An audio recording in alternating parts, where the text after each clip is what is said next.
We turn to education and the impact tougher discipline policies are having on minority students.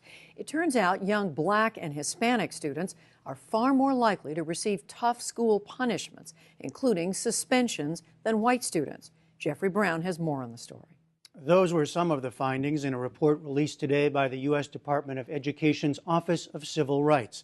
Overall, the report found African American students are 3.5 times more likely to be suspended or expelled than whites, and 70% of students arrested or referred to law enforcement for disciplinary problems are Black or Latino.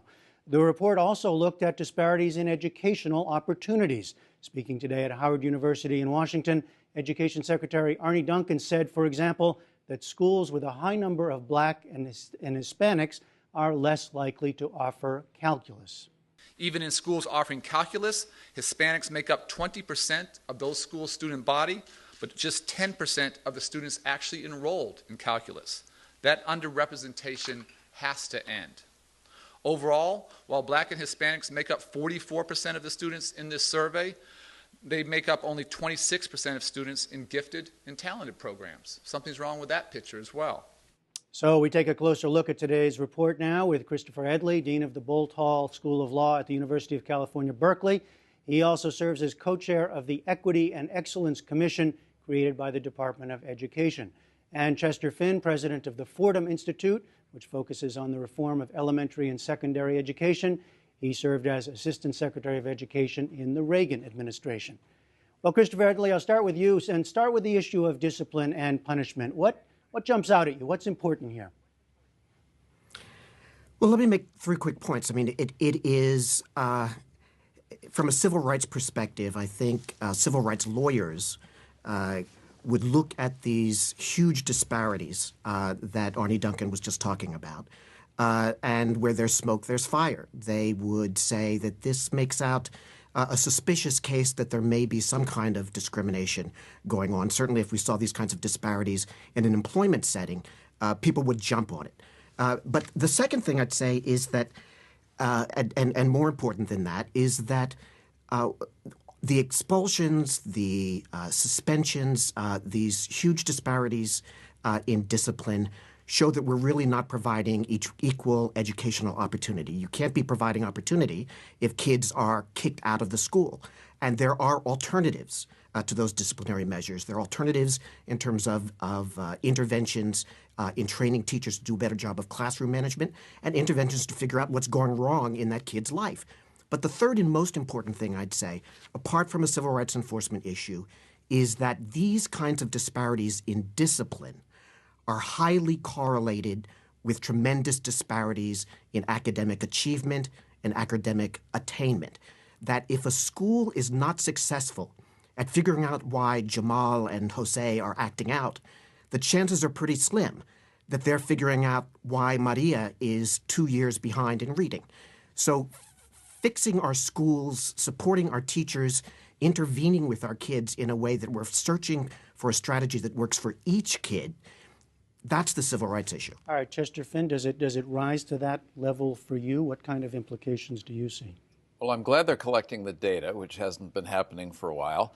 And a lot of the data certainly are alarming, but it would certainly be a mistake to see a racist behind every tree in American education.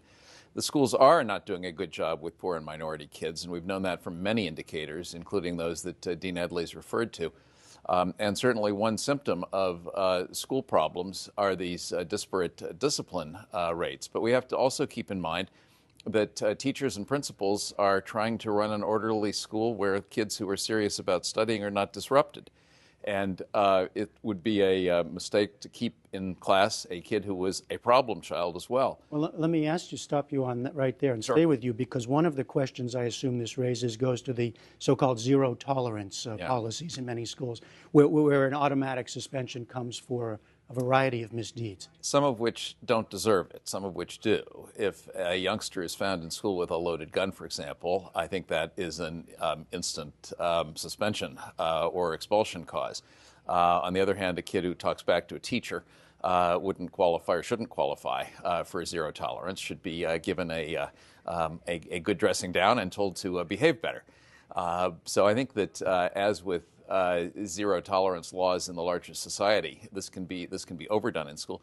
And frankly, some educators hide behind these zero tolerance policies because it means they don't have to make the decision about what to do with a kid. They can just say the rules compel me to suspend you.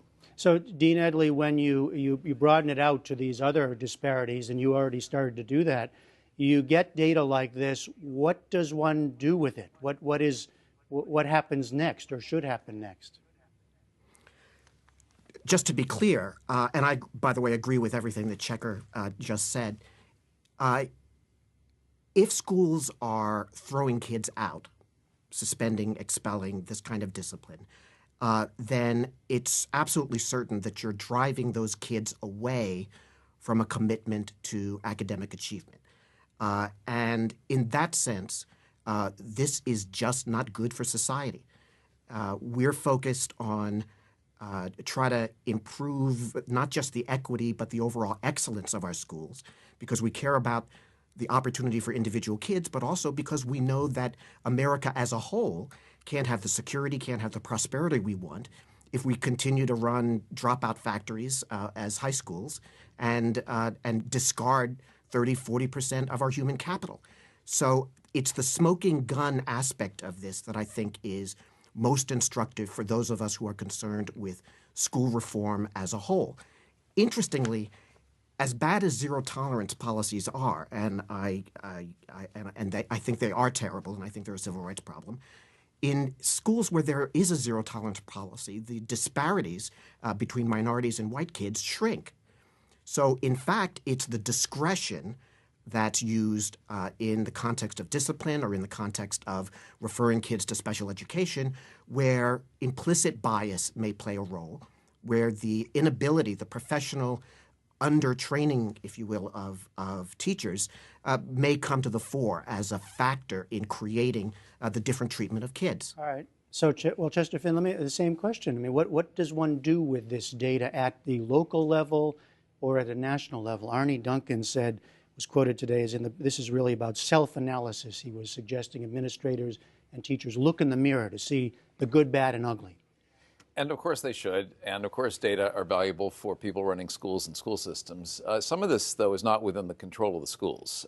Some of the kids who are being disciplined are coming from troubled homes and troubled neighborhoods and bringing a host of problems with them into the school that the school, which has actually occupies a very small fraction of their lives, the school cannot solve all by itself. So I don't want to lay the entire burden here on schools. There's some larger societal issues here, too. You can look at criminal incarceration rates in the justice system, too, and see similar disparities.